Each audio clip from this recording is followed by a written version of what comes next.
컨테이너 하우스라는 게 말 그대로 컨테이너로 만든 집을 말합니다. 그러니까 기차나 트럭, 배로 물품을 옮길 때 사용하는 컨테이너로 집을 짓는 건데 거대한 레고 블록으로 보면 되죠.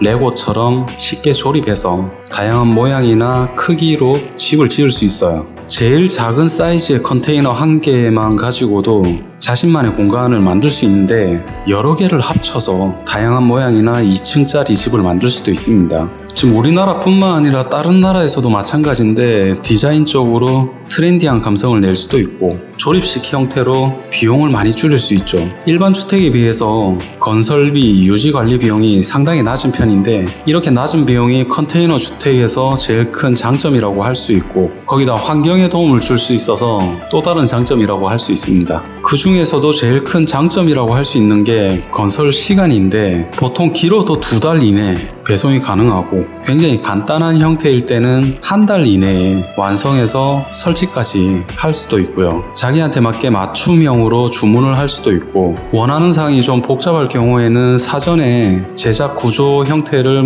협의해야 되는 경우가 있을 수 있는데 그런 사항을 감안한다고 하더라도 일반 건축물하고는 비교할 수도 없을 정도로 굉장히 빠르다고 할 수 있죠. 비용적인 면에서는 일반적으로 어느 정도 고정된 가격대가 존재합니다. 특히나 배송비, 설치비 정도가 추가로 요구되는데 배송 위치가 상당히 안 좋은 경우에 좀 특수한 경우들이 있을 수가 있죠. 그런 경우에는 추가적인 비용이 좀 더 많이 발생할 수가 있고 이제 그런 경우에는 컨테이너 주택이 항상 저렴하다 그렇게 생각할 수는 없을 것 같고요. 현재 저희가 필요로 하는 장소의 위치라든지 특성을 생각해서 견적을 받아볼 필요가 있어요.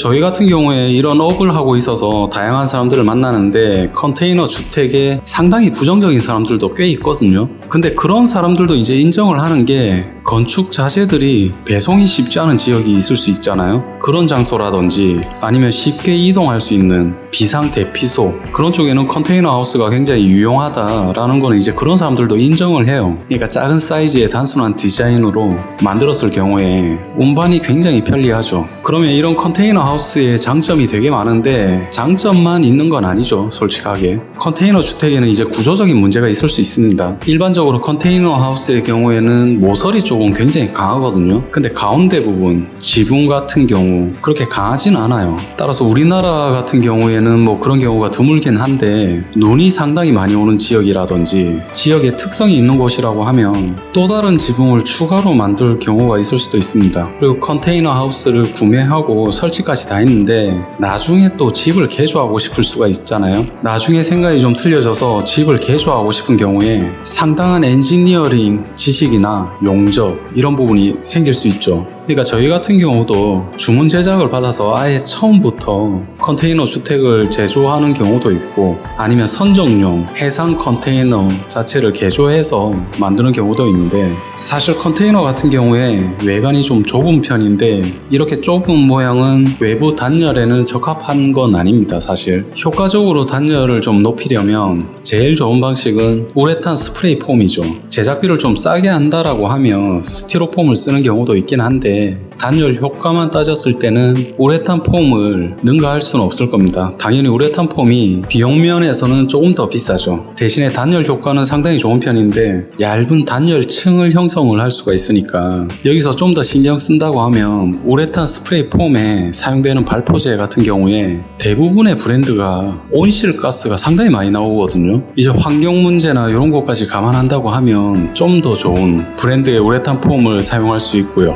컨테이너 주택에서 지붕 같은 경우는 굉장히 큰 장점이 될 수도 있고 굉장히 큰 단점이 될 수도 있습니다. 평평한 지붕 같은 경우에 제일 간단하고 빠르면서 비용은 저렴한 편인데 유지관리 비용은 더 많이 들 수 있습니다. 그러니까 날씨를 좀 생각해야 되는 지역이다 라고 하면 약간은 경사진 지붕을 고려해서 만들게 되면 눈이라든지 폭우에 예방을 할 수 있겠죠. 근데 이걸 장점으로 바꿀 수 있는 게 평평한 지붕을 만들면서 다른 용도 용도로 공간을 활용할 수 있는 방법이 있죠. 옥상에 테라스를 만드는 건데 지붕 위에 평면 공간을 또 다른 공간으로 활용을 하는 거죠. 옥상 테라스를 만들게 되면은 자기만의 작은 야외 정원 아니면 식사를 할 수 있는 공간, 휴식 공간, 그런 공간으로 다시 활용할 수도 있는 거거든요. 그러니까 그런 경우로 활용을 하고 식물이라든지 녹지를 도입한 지붕을 만들게 되면은 외관상으로도 그렇게 나쁘지 않고 자연적으로 단열 효과를 낼 수도 있는 거거든요.